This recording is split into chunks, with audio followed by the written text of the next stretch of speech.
everybody, and welcome to That Dog Training Show with Tanya Yarbrough.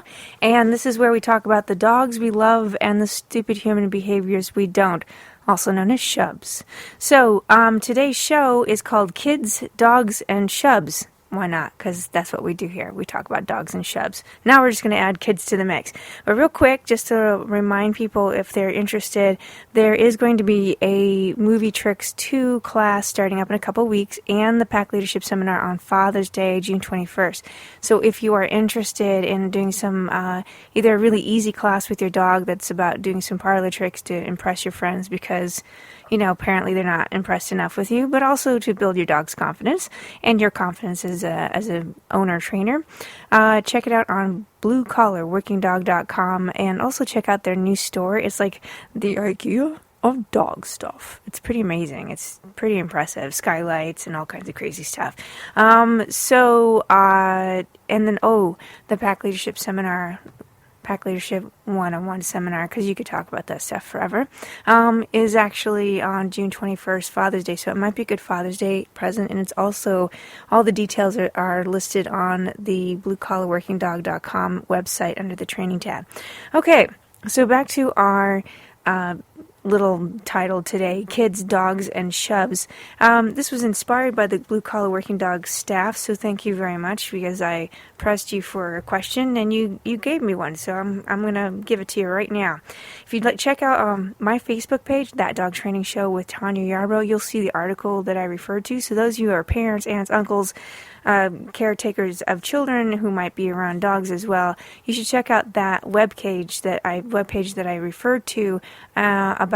It's kind of kid oriented, but gives some visual effects and some like really quick, clear pointers on what you should look for dog body language and what dogs safe to approach and which ones aren't. So I'm now going to go into the details talking to the adults right now. I understand. It's our dream. You know, children, pets, strangers, family alike, all playing and hanging out together. You know, you're walking down the park avenue, you've got the sun gleaming off your dog's coat, they're like panting, and you look good, and you're getting everybody's attention because you have an awesome dog. And we all envision the dog ownership is all about that you know, that beautiful scene with a healthy, beautiful, happy dog, greeted and admired by everyone.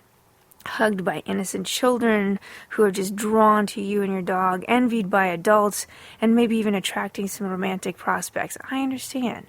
It's a beautiful dream. It's also bullshit. Sorry. It's just unrealistic. So let me tell you something why I think it's very unrealistic. Number one, you are using your dog in that scenario for personal accolades. You have issues.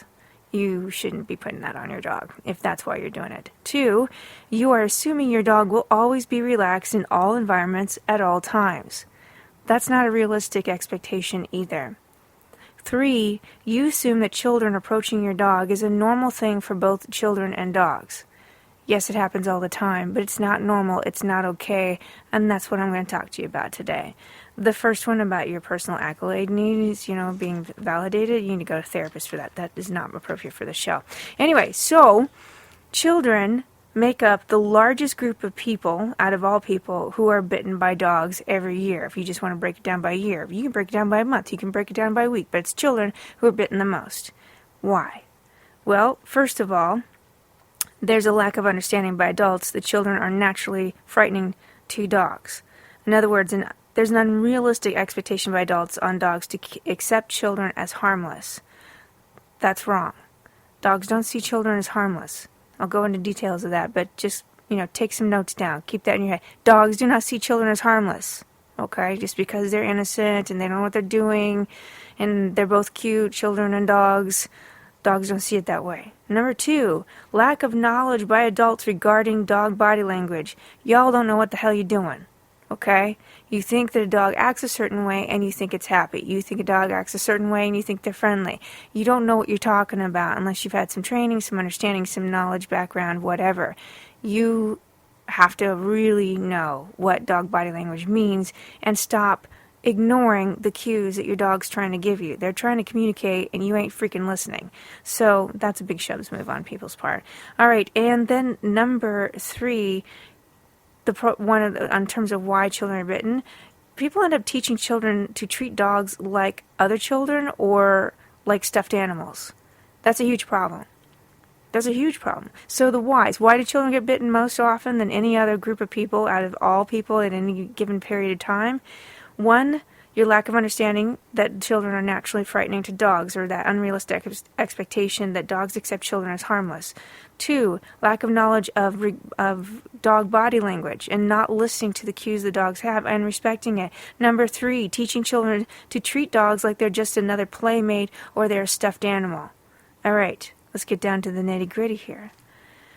First of all, children are naturally very frightening to dogs. Just accept the fact. That's the reality. They are naturally frightening, and I'll explain why. One, they exhibit unpredictable movements in their coordination and in their rates of speed. This is super important. Let's just go back to dog body language. Dogs pick up, just like people, mostly their information about those around them by body language. If the child is unpredictable in their movements and their body language is back and forth and everywhere, just because their coordination is kind of a little out of line, which is true for until we're like the ages of 21 to 26 anyway, we lack coordination to some extent. So all of you have excuses until you hit 26, and then you have no excuses until you get to Alzheimer's and elderly age. Then you can have every excuse in the world to do whatever you want. All right, so when that's a huge thing. They're unpredictable movements. The dog's trying to read this, and it's very stressful for them to keep constantly watching this changing behavior, and they are not able to pick up things because children are not putting out body language in the same way a dog does, and children are not consistent because they get ADD and, normal sort of childish behaviors and change their motives all the time. So they go back and forth, oh, I want this candy bar, oh, no, I want that, and then they're like doing this. So, and in addition to that, we have changes in rates of speed. Rate of speed in their movement is communication for dogs. If I approach a dog slowly, it means something very differently than if I approach a dog quickly. So when children start off really slow and then start running towards a dog, that is not a comfortable thing for a dog, and that's putting it very mildly. So really huge thing. Children are frightening to dogs. Children are sometimes frightening to adults, but very few would admit it. But children are frightening to dogs. So it is not a realistic expectation to think that because they're both innocent creatures that it's going to work out just fine. All right. Number 2 under the children are frightening to dogs part, their eye line is close to the eye line of most dogs. That's not okay. Staring is not okay for dogs. But it is the instinct of children to stare and try to make eye contact because they are people, not dogs. So here's a child doing what's natural to a child. Here's a dog picking up on that as negative body language, and we're creating a huge disaster, which leads to biting, especially towards the face and neck. So we got to watch out for this sort of thing where we just assume they're picking up on the same language or understand each other. Okay? So eye lines are close, too close, and kids tend to lean forward and try to make eye contact. And I'm going to explain why, or give you an example of why I know without a whole lot of background, like some of you might have, about children.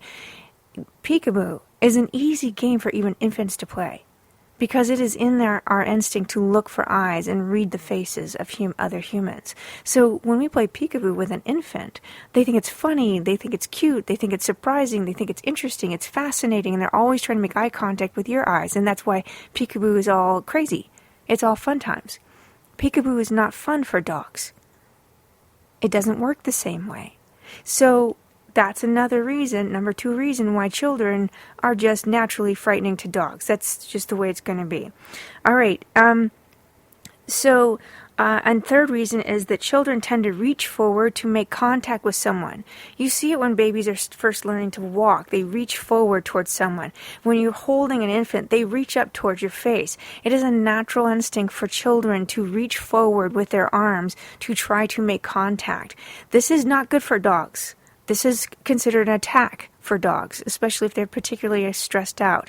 So that's a third reason why children are naturally scary to dogs, period. All right. It's like I've seen so many close calls, And not even speaking as a dog trainer, just as a person who cares that nobody gets bitten, in general, I've seen too many people have encouraged their kids to go up to a stranger's dog and try to make eye contact or touch them or whatever. And meanwhile, this dog is sitting outside of the store or whatever, a little stressed out. Maybe they look calm, but they're still focused on the fact that their owner is in the store without them. And so then they tell their kids to go give the dog a kiss. What the H are you doing, Sh.Hu.Bs? Seriously, you don't do that stuff. Nor would you leave your child outside and then encourage other people to go up and kiss and grab your child. So I'm not faulting, by the way, the owner of the dog. It's actually good training for the dog to learn to do that. But understand that even a calm dog is still focused on the fact that their owner is outside of their area and will be coming back. And so some stranger coming up and making eye contact and grabbing their face and kissing their face, really bad idea. Really stressful. Okay. Many people even teach their dogs, silly me. Many people even teach their kids to actually woof or bark at other dogs. Woof, woof when they see a dog. Barking. All this, I've had kids making noise. I've had adults barking at my dogs when I'm walking them. And I'm like, bitch, what kind of bullshit is that? That's a big Sh.Hu.Bs move, because what if I'm trying to keep this dog calm and you just started barking in this dog's face or at me and now it's getting freaked out? I have a dog that is afraid of people. I'm still working on it, and you just barked at my dog. Now you have reinforced his fear of people. You Sh.Hu.Bs. Okay, I'm going to keep it clean. So, yeah, don't teach your kids to bark at dogs. Don't teach them to make weird noises or squeal at dogs. That's a big problem. That's a huge problem. You need to teach your kids to stay calm around dogs and not make a big deal when they see a doggy. When they go, doggy, doggy, there's a doggy, go look at the doggy. You're teaching your kid excitement, and meanwhile you're freaking out the dog. So that's why kids, one, are naturally scary, but what I just explained, you adults, you've made your kids even scarier to dogs by teaching them those things. Yeah, so I'm just letting you know you're all at fault. Okay, so number two reason why children are the biggest group of people bitten by dogs. Lack of knowledge about dog body language. Okay? Here's the thing. If there's tension in the eyes or any part of the body, do not approach. The dog's freaked out. If there is turning of the head 15 to 20 degrees one side or the other, or 90 degrees, which is pretty much screaming and shouting, please leave me alone, then you need to make sure there's no approach. Arching at the back, big problem. Okay? It's not because they just kind of like to do that and they're stretching themselves. If they're arching their back, they're freaking out. They're tucking the tail, they're freaking out. If the tail is high, they're freaking out and they're more likely to be more aggressive. Alright? Licking the chops or yawning, stay away from them. Okay? Tension on the leash. Stay away from them. That's why you never approach a dog that's got a full... Dogs know this. They see a dog on full tension leash in front of the owners. Your dog that's walking heels all on high alert because they know that one's an a-hole. Okay? That, just letting you know, the dog pulling on the leash is not to be trusted, is full of tension, and should not be approached, especially by children. The head is forward or high, or there's alert ears. The dog is in alert mode. I know that looks cute. It's a lovely picture, but don't approach. They're stressed out. They don't want to be bothered.